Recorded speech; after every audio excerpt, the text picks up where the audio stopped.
नमस्कार। आज मैं आप सबको एक ऐसी शख्सियत से मिलाने जा रही हूँ जो ना कि सिर्फ एक सक्सेसफुल एंटरप्रेन्योर है बल्कि स्पिरिचुअल वर्ल्ड में भी वो बहुत आगे हैं।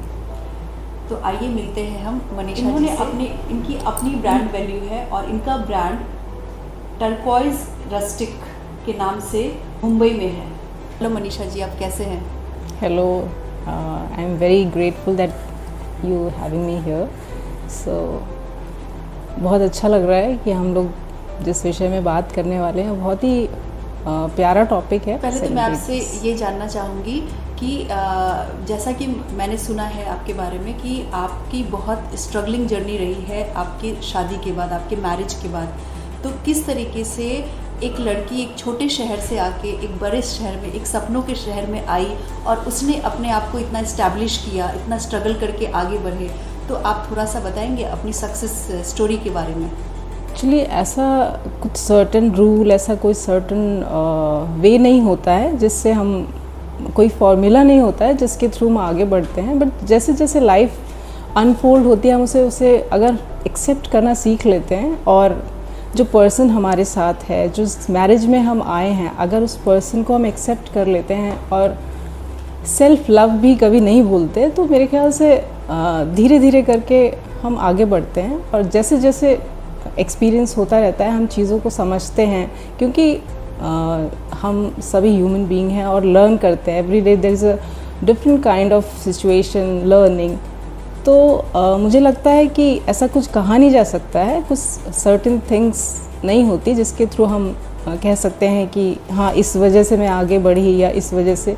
It is a daily and day to day experience and day to day struggle जो हर मोमेंट पे मुझे लगता है शायद नया कुछ सिखा के जाता है और जिसके थ्रू हम इवॉल्व होते रहते हैं। हाँ, कुछ ही शब्दों में नहीं कहा जा सकता, लेकिन ऑफ कोर्स अगर हम थोड़ा ठहराव के साथ चीज़ों को ऑब्जर्व करते हुए देखें। मुझे आपकी ये सेल्फ लव वाली बात बहुत पसंद आई, क्योंकि मैं जानती हूँ बहुत सारे लोग अपनी शादी के बाद अपने आप को तो भूल ही जाते हैं।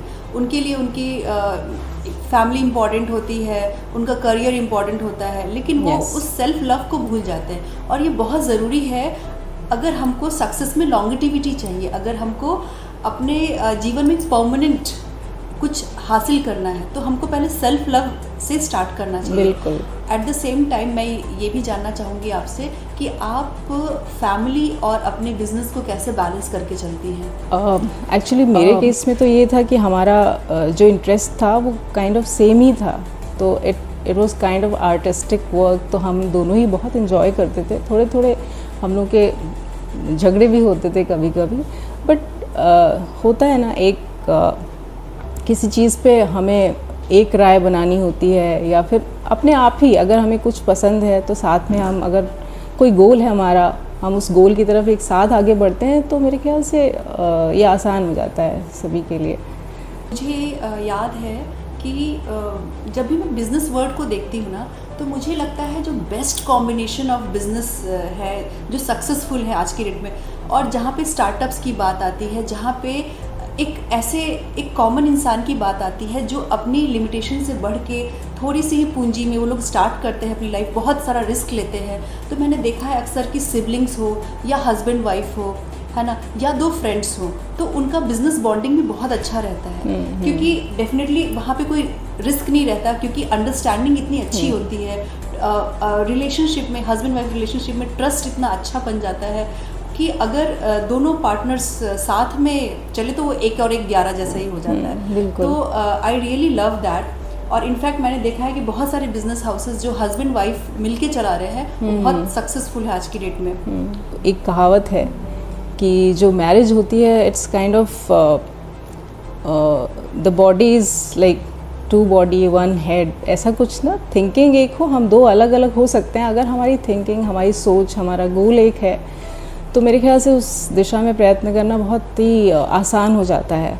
और जैसे कि मेरे केस में हुआ कि शुरू के दिनों में हम लोग बहुत ही फाइनेंशियल क्राइसिस थी, ये जो भी थी, बट मैंने कभी उसको इतना फोकस नहीं किया, क्योंकि हमारी मैरिज जो उस टाइम पे जो नया नया था, तो मेरा फोकस यही था कि इस मोमेंट को, उस पल को हम कितना ज़्यादा से ज़्यादा उसमें से सीख सकते हैं और एक दूसरे को ना कंफर्ट दे सकते हैं। तो उसमें से अपने आप ही जो बिज़नेस के जो आइडियाज़ थे, जो चीज़ें थी, वो खुद से निकल के आने लगी। क्योंकि अगर हम उस टाइम पे हम अपने आप को गिव अप कर देते या चीज़ों को जो सिचुएशन थी उसमें हम गिव अप कर देते, तो मेरे ख्याल से, और ब्लेम करते एक दूसरे को, तो मेरे ख्याल से एक कदम भी आगे बढ़ना बहुत ही मुश्किल किसी के लिए भी होता। क्योंकि मेरे हस्बैंड और मैं एक दूसरे को सपोर्ट कर रहे थे कि अच्छा ठीक है, अभी आज ये ऐसा लग रहा है तो इसमें क्या हो सकता है, इसमें हम नया क्या खोज सकते हैं, नया क्या बना सकते हैं, नया क्या एक्सपेरिमेंट कर सकते हैं। तो ये बहुत ही इंटरेस्टिंग भी रहा हमारे लिए, जो जर्नी थी बहुत इंटरेस्टिंग थी, दो it was very kind of challenging, and the circumstances, the place we are living was very difficult, like बहुत सारी चीज़ें हम लोग को अवेलेबल नहीं थी, and but we enjoyed each and every single day. The journey was really beautiful, and what I learned, and whenever I remember, it is a great there are great memories. छोटी छोटी चीज़ें हैं जो बहुत याद आती हैं, और लगता है कि ठीक है, वापस से वो मोमेंट में जी सकती हूँ।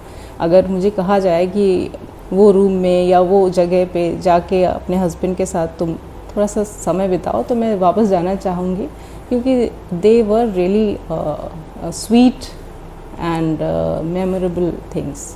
से पहले कि आपने बताया कि आप एक बहुत छोटे से रूम में, बॉम्बे में एक बहुत छोटे से रूम में, वहीं पे आपका वर्कशॉप भी था, पेंट का स्मेल और उसका पूरा ये सब आता रहता था।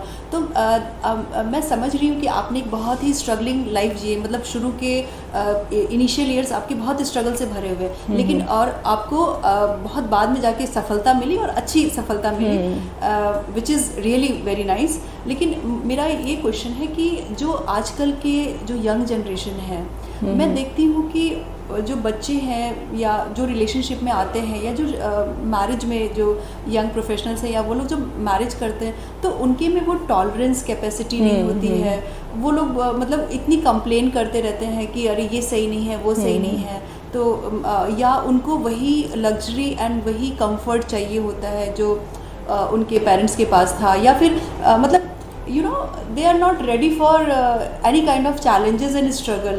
छोटी छोटी चीज़ें होती हैं तो वहाँ पे उनके अंदर बहुत मतभेद हो जाते हैं, they just try to be separate, दोनों एक दूसरे को टाइम नहीं देना चाहते हैं। तो उनके तो ऐसे लोगों के लिए मतलब आपको क्या लगता है कि क्या चेंज हो गया है लोगों में, ये चीज़ की अब कमी होती जा रही है? they are not ready to listen, they are not ready to adapt themselves in the that circumstances. क्योंकि डेफिनेटली जब हम किसी रिलेशनशिप में आते हैं और किसी एक को तो मतलब एक जगह से दूसरे, मतलब इट्स ऑल अबाउट चेंजेस, क्योंकि जैसे ही वो शादी हो गई तो कुछ ना कुछ चेंज होगा उनकी लाइफ में। तो वो चेंज एक्सेप्ट करने का ऐसा क्या हो गया है कि पिछले डिकेड्स में कि अब लोगों में वो कमी होती जा रही है, उनको एक्सेप्ट करना, अडेप्ट करना? तो जहाँ तक मुझे लगता है कि जैसे हम लोग के टाइम में भी होता था, जब शादी की बात होती है तो it's kind of very like पति पत्नी, हस्बैंड वाइफ, द वर्ड्स बहुत हैवी लगते हैं। तो मुझे लगता है शायद इस चीज़ से, या फिर अपने समाज में या अपने आसपास जो अभी की जनरेशन है, शायद उन्होंने कुछ ऐसा देखा होगा, या कुछ ना कुछ तो ऐसा इम्पैक्ट होता है उन लोगों पे या बच्चों पे, जो उस चीज़ से थोड़ा सा डरने लगते हैं कि हाँ रिलेशनशिप में जाएंगे, या फिर जाने के बाद उनको लगता है कि मेरी फ्रीडम, मेरा जो, जहाँ तक मेरा सवाल है, मैंने बोला जैसे सेल्फ लव इम्पॉर्टेंट है, बट मुझे लगता है कि उनको लगता है कि फ्रीडम जो होती है वो कुछ अलग चीज़ होती है। फ्रीडम इज़ लाइक मेरा मन जो भी करेगा मैं करूँगी, लगता है। बट मुझे लगता है कि पति और पत्नी, हस्बैंड वाइफ, इन वर्ड्स को इतना ज़्यादा अहमियत नहीं देनी चाहिए। इसे बहुत ही लाइट तरीके से लेना चाहिए, जैसे कि फ्रेंड्स हैं जहाँ अब इस रिलेशनशिप में तो अगर आप हैं तो फिज़िकल भी होता है, बट मेरे हिसाब से तो बहुत ही